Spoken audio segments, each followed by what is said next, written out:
Hello everybody, I'm Catriona Morten and I'm a sensory-motor psychotherapist, and today I'd like to talk to you about something that I'm sure we're all quite familiar with to some degree, and that's shame and the impact that shame can have on us and how it affects us. And also, if you're enjoying these videos, then give us a thumbs up and subscribe to our channel below, because it really helps us get the message out there to as many people as possible and really helps us help you.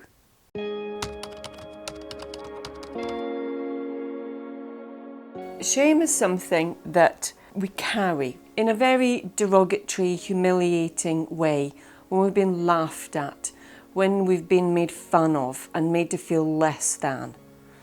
Then we feel shamed, we feel ashamed. And we can carry that shame very deep within us. It can feel like a very core part of us. And with shame, oh, and there's a little cat here. Hello, Percy. We believe that that is a fault within us. The shame will always make us contract, want to hide. I often talk of it like a cloak of shame. And it's a really, really effective way of hiding and shutting down. Because there's nothing quite like shame to make us withdraw our eye contact, to close ourselves down, to make ourselves smaller. So not only do we feel less than, but we actually reduce in stature and in size. A lot of the times these young experiences will have happened when we're very young, because we don't have the wherewithal to understand that people are being mean, or maybe they think they're being funny, but we don't find it funny. It doesn't feel funny.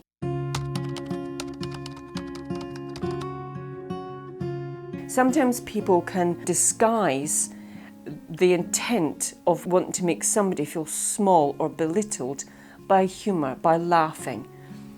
When we're on the receiving end of that, because we really deal with intent on an energetic level, way more than the words that are spoken, we feel that intent and we feel that desire to ridicule us, to make us feel less than. That goes to a really, really core level.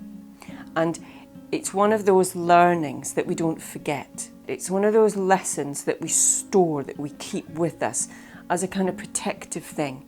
So that if we feel that there might be a potential that somebody is going to pick on us or humiliate us in some way, make us stand out, get us attention for all the wrong reasons, then we develop a radar for that. We'll close down, we'll disengage before that happens. And so shame is something that we feel in a very profound way. It has a huge dramatic impact on us. A lot of people talk about, I feel embarrassed. There's degrees of that. Sometimes we can feel a bit embarrassed, self-conscious, but that can also lead very quickly into shame, which is always going to shut us down, make us withdraw, make us disengage with people. If we have a teeny tiny bit of social anxiety, it makes it massive. Because what the underlying narrative of that is, I don't want to be seen, I don't want to attract attention to myself, I don't want people looking at me. Even although if we can say to our heads, oh, it doesn't matter who's interested in me, oh, people aren't that mean, how we feel and how we act is very, very different. We'll take on the cloak of shame, even though our head is telling us it's not necessary. The other thing that kind of comes into that gives us the double whammy is often our head and our inner narrative tell us we're being stupid or being pathetic or being some kind of coward, that we don't want to go out there and do this. So then we end up almost bullying ourselves and shaming ourselves, when actually what we need to be doing is looking after that wounded, that shy, that very hurt part of us that feels too afraid to show up. A lot of people have problems maintaining eye contact. It's a two-way thing. They don't want to see the other person's expression in case it's dark or negative or mocking, but they also don't want to be seen. A lot of people that carry shame feel like it's a really deep inner wound. If somebody could see into that place that's been humiliated and shamed, then they wouldn't want to know them anymore. It feels like a really dark thing.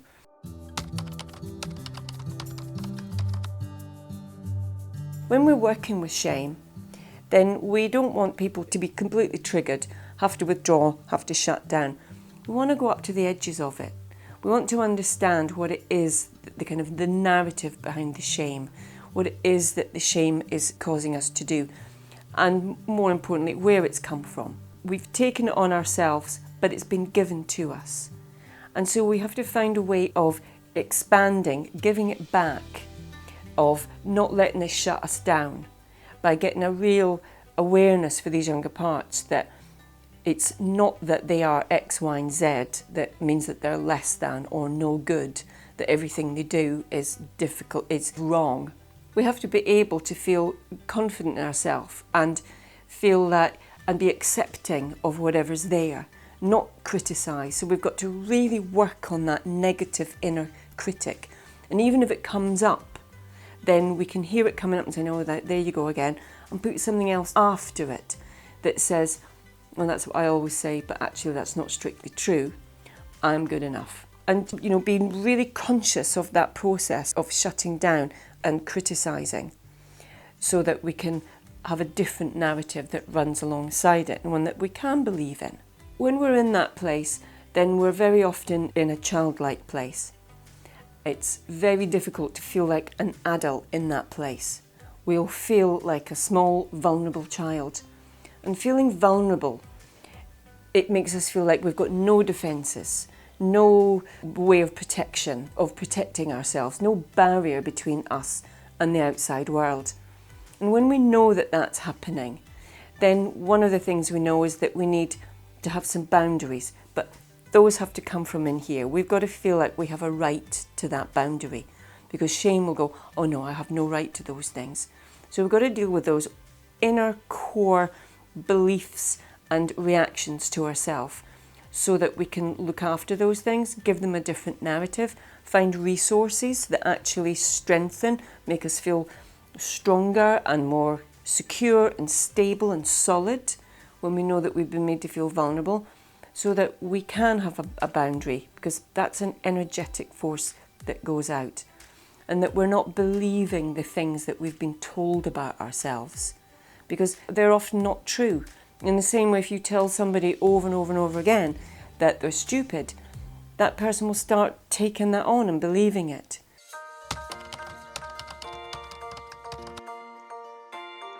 So we need to develop these different narratives and know what we're trying to do. We're trying to help ourselves feel safe, not shrink, take up space, feel strong, feel solid and grounded, so that we can look people in the eye and keep breathing and not go wobbly. That we don't have to just hide our head and not say anything, because in that place of shame, it's very hard to speak, it's very hard to look at anybody. All we want to do is just curl up and shrink away.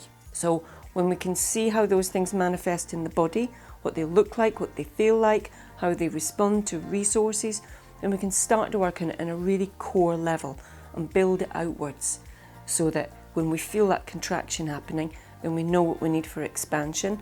And when we can do that, then we can have boundaries. So if somebody is trying to shame us, we can actually say to them, I feel like you're being rude, or I'd rather you didn't say that, thank you.